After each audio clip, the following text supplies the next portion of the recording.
Charlie story. Here are two I was inspired to relate after I finished reading the year of 1973 in Charlie's journal. Dude, you need to write a book. You just sit back, herbal tea, whatever. I love these stories. Yeah. I'm so happy he wrote about every day of his life starting in the 4th grade, and I wish that I had done the same. I didn't exactly forget about these, but I hadn't thought about them for more than 40 years. When Charlie and I were young, our neighborhood and those around us were teeming with kids. It was not uncommon for families to have 6. Our crew of 20 was a little larger than most, not the biggest, but close. We were surrounded by the Green Street Gang, the Brown Street Bunch, and the 3rd Avenue Thugs. We were Charlie Company. As humble as he was, that amused him. We were as innocuous as the late 1960s and early 70s white preteens in small-town America could be, despite the names we gave ourselves. We just liked the alliteration. Every day in summer and on weekends during the school year, we could be found playing touch football and wiffle ball on the street or playing baseball and tackle football at one of the local parks. I miss those days. Me too. We also played hide and seek until we were 11, using every yard, tree, rooftop, etc. on the 2 blocks on either side of the street. Hide and seek lasted only until we invented kill the guy with the ball. Oh, yeah. The rule for that one was simple. One guy had the ball, and everybody else would try to take it from him. Every man for himself, king of the hill with a ball instead of a hill. And we used to call that pick 'em up and fuck 'em up. Someone ended up with a black eye every few days, but that didn't stop us. Never does. We loved it and played with passion. One day in 7th grade, Charlie and I introduced it to our class at recess time, thereby siphoning off all male attention from the girls. They were annoyed, but didn't know what to do about it. They complained to the nuns, who told them to stop whining. They were there to learn, not get the tingles talking to the boys. Those women didn't take shit off of teenagers and were masters of the one-liner. The nuns had no intention of putting a stop to it. For 20 minutes in the morning and another 20 after lunch, we were burning off all our excess energy and sitting still during class. At any given time, at least 2 or 3 of us sported black eyes in various stages of healing. Finally, the new priest got wind of it and shut us down. What a prick. Some of us thought the girls had ratted us out at first, but in reality, we ratted ourselves out. When so many boys in the same class have black eyes, inquiries are bound to be made. A month later, he was dumped on another parish for the same reason he was dumped on ours, and the games resumed. He was a prick in more ways than one. Oh, shit. Here we go. One of the most popular sports that all the boys loved, no matter what street we lived on, was the girl fight. It didn't matter, even if the Three Stooges were about to come on, the cry, "Girl fight!" would draw us in from blocks around at full speed. The girls put on a show. They had no restraints. They bit, scratched, kicked, and pulled hair. The best fights were those between 13 or 14-year-old girls, and the reason was obvious. Clothes might be torn and tops might be pulled up or even completely off as they tried to humiliate each other by exposing tits. The longer things went on, the more likely it was that tits would be exposed. That always happened. We had a kid named Angelo Grimaldi. He was a short, skinny kid with long arms who would run in to try grabbing a tit when it happened. Sometimes he succeeded. The term sexual harassment did not exist, and Me Too was unimaginable.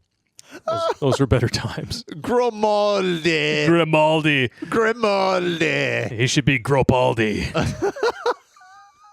The girls couldn't tell on him without revealing the circumstances. In other words, the good old days.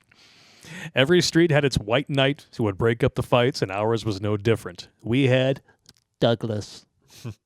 We later called him Druggy or Drugless when he was sober, but that was years later. It wasn't that he broke up fights, it was that he broke them up too early. None of us ever let a fight get out of hand, no matter who was involved. Picking up anything off the ground was cause to break it up. We would also stop it if someone was at the other's mercy and the other had none. Mm-hmm. If one of the girls had grown tits, we made sure to not tell Dougie whenever a fight was in progress.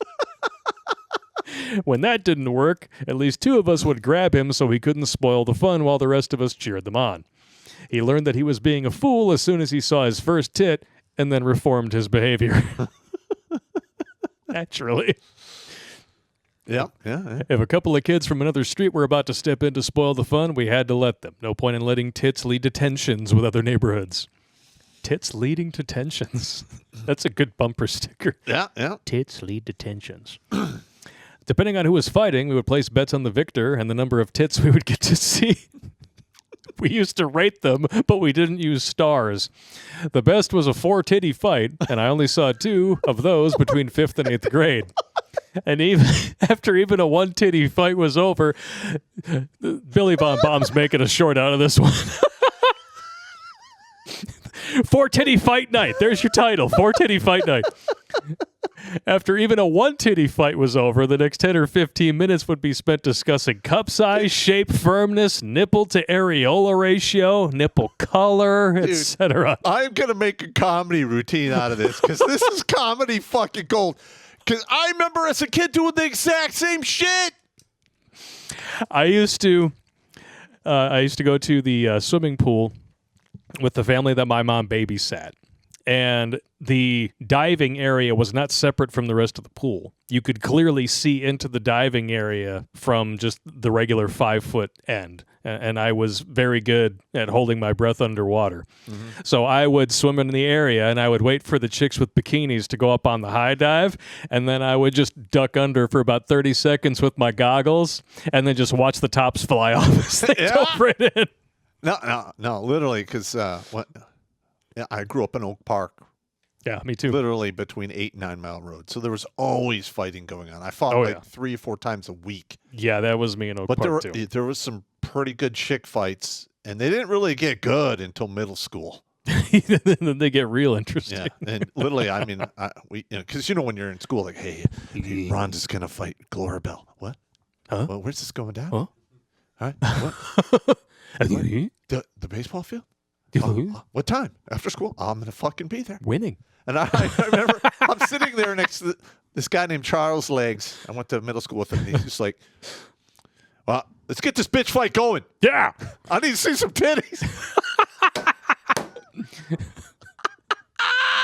You didn't have any internet back then. Nowadays, God, teenage boys want to be tits. Fucking awesome. They want to see tits. They just go onto Google. Type tits, turn the safe search up. There's more titties than you could ever possibly ingest in a lifetime. Back then, you had girl fights. Yeah, or you had to turn on TV and you had to try to read through the wavy lines. Yeah. And maybe your parents would bring home an R-rated film and you'd pray there was titties in it.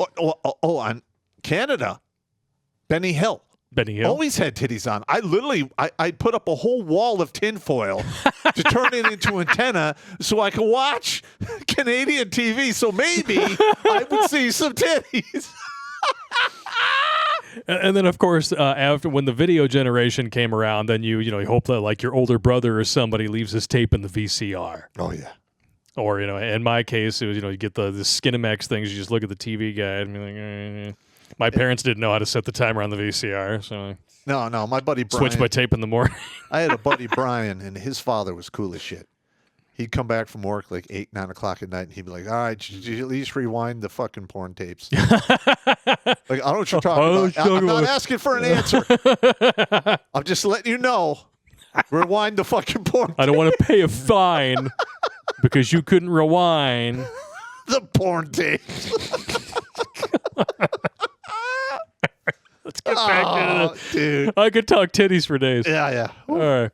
Alicia Ferreira and Marcy Manzo joined our class 1 and 2 years earlier as each in turn had to repeat a grade. Nice. This detail is important because it meant that their development was a year ahead of that of the other girls. Marcy's upper body development was spectacular even for a grown woman. Marcy's were the holy grail of knockers even though her face looked like 30 miles of bad road. A butterface. She had to have been a 38 rib cage with at least a D cup. Wow. In fact, the chalice on the church altar was smaller than her cup size, much, much smaller. As Formicella said when one of the guys commented on their size, quite large indeed. He chose wisely. We had a kid in our class who would do his best to stir up trouble between them to increase the odds of seeing tits.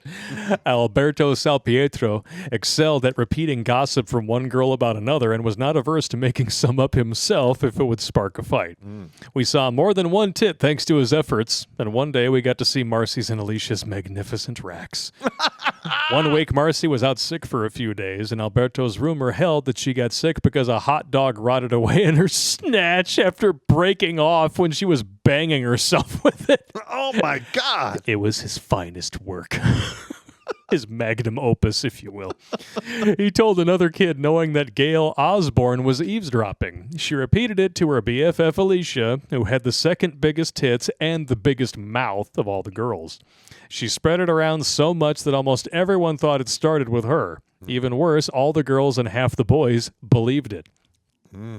The girls liked to hang around the beach where the boys congregated, and one cool autumn Saturday afternoon, Alicia and Marcy arrived at almost the same time, hoping to get attention from Kevin or Joe, two boys who also stayed back a year. Marcy said something, so Alicia told her to go have a hot dog. Game on. Oh! It was a 4-tit fight. Yeah! Yeah! They pulled each other's hair, clawed at each other's faces, shoes came off, sweaters were torn, pulled over heads, bras were dislodged, as each combatant rolled around on the ground, vying to be on top so as to pummel the other. Poor Angelo had so much trouble deciding which set of tits to grab first that he almost missed out altogether. As it was breaking up due to simultaneous wardrobe malfunctions, he lost his mind, jumped on Marcy's back, and grabbed a double handful from behind. Actually, it was a double handful. Damn! Woo! She was just starting to get up off the ground next to Alicia when he landed on her. She went down on hands and knees, and Angelo held on with everything he had as she tried to buck him off, and the boys hooted and hollered, "Ride him, cowboy!" Yeehaw! Alicia took advantage of the opportunity to pull her shirt back on while all the boys were distracted from her mammaries by a more impressive set. All the boys but me, because although Alicia's were only average size, they were shapelier and topped with pink nipples. I can respect your decision. Yes. When Marcy finally managed to dislodge him by shaking like a wet dog while bucking, Angelo ended up flat on his back in the sand. She jumped on him like she meant business, which she did, and pinned him crotch to crotch. It looked like she was going to fuck him up, and we were going to let her. We all knew he had it coming. Marcy was so maddened with rage that she didn't even think to pull her bra down. Suddenly, Angelo executed a defensive maneuver that she didn't expect. He saw that he was about to get his face bashed in, so he reached up and grabbed a double handful for the second time while dry humping her. She couldn't get off him fast enough. We talked about that one for the rest of the school year and throughout the following summer. Angelo, by his own admission, jerked off to the memory for even longer. Oh, my God! Wow. Marcy came to hate those of us who witnessed that fight for having witnessed it, but we didn't care. None of us liked her either, or Alicia for that matter. They were both stuck up. Luckily for him, Angelo did not go to our school because Marcy and Alicia did, and the nuns got wind of that one. Alberto made sure they overheard him talking about it with Lorenzo. For the rest of the year, every time one of them broke a rule, no matter how minor, both Marcy and Alicia had to endure Sister Ethel Mary stopping class to lecture them about how unladylike exposing their breasts in public was. Oh, the humiliation. Nice. Our teacher didn't like them either, and nuns excelled at psychological torture. Oh, yeah, they do. Yes, they do. That's what happens when you never get laid. During that same summer in 1973, just after 8th grade ended, while Charlie and I were clearing out the Yale Dining Club libraries, there was an incident that was too short to tell on its own, so I added it here. The names have been changed because although the antagonist is dead, his son is not. The son was in the Army, and while stationed at one of our overseas bases, he was given a commendation for saving one of the host country's citizens' lives, so out of respect, I'm covering up Daddy's identity. Mr. Berglund was almost as crazy as Benny and lived in the same block. One evening at dusk, Charlie and I were sitting on a curb with our feet in the street, talking with 3 of our friends. We stopped near Doyle's place on our way home from playing baseball at the Morris Park Fields. Berglund started yelling at us to get our feet out of the street as he drove by and threw his Chevy station wagon into reverse while steering for the curb to try to run our legs over. That's a little mean. That's fucked up. Escalated quickly. We scrambled out of his way barely in time to avoid becoming cripples. It was the day before trash pickup, so the galvanized steel cans full of trash were lining all the curbs. There were no plastic garbage cans in those days.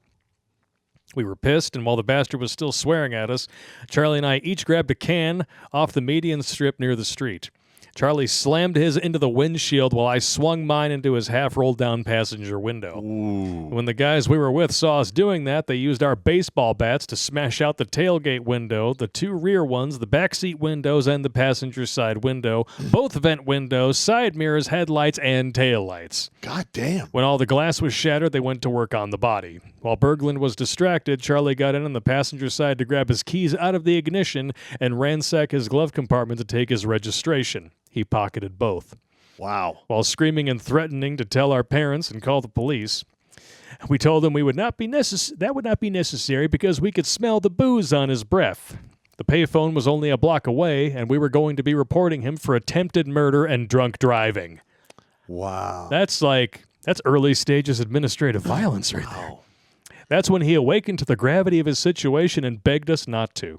We wouldn't even budge, even though we thought it unlikely the cops would do much. He was terrified, though, so Charlie told him that if he wanted to avoid arrest and take out his wallet and hand it to him.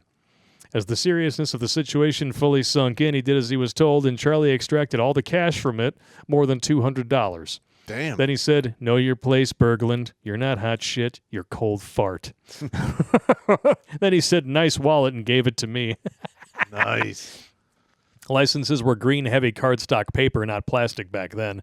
I took his from the wallet, tore it in four, and dropped the pieces down the storm drain we were near.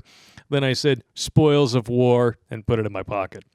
Not a bad haul, and made a nice 5-way split. Then I noticed his watch, chains, and rings. I demanded those as well, including his wedding ring, and told him there was not enough in the wallet, so we were going to sell the watch and the rings. If he wanted his wedding band back, it would cost him another $500, and we would wait no more than 1 day before hawking it. He told us to keep it. Charlie told him that if he didn't pay up, we would have one of our sisters write an anonymous letter to his wife telling her about the affair he was having. She would say that she didn't know he was married until she found his wedding ring under her bed and offered to return it to her. We also told him that if he reported his car stolen, we'd read about it in the police blotter page of the weekly paper, the Town Crier, and report him for filing a false report and potentially insurance fraud. We learned a lot listening to my father about how the world worked. Wow. After that, we walked off, leaving him there with the remains of his car, wondering how things went so horribly wrong so quickly. The next day, we got our money, and he got his ring back. Damn. That's a little over the top. I would agree. That is a little over the top. Over the top, man. But then again, this guy did try to murder them with his car for no fucking reason. Yeah.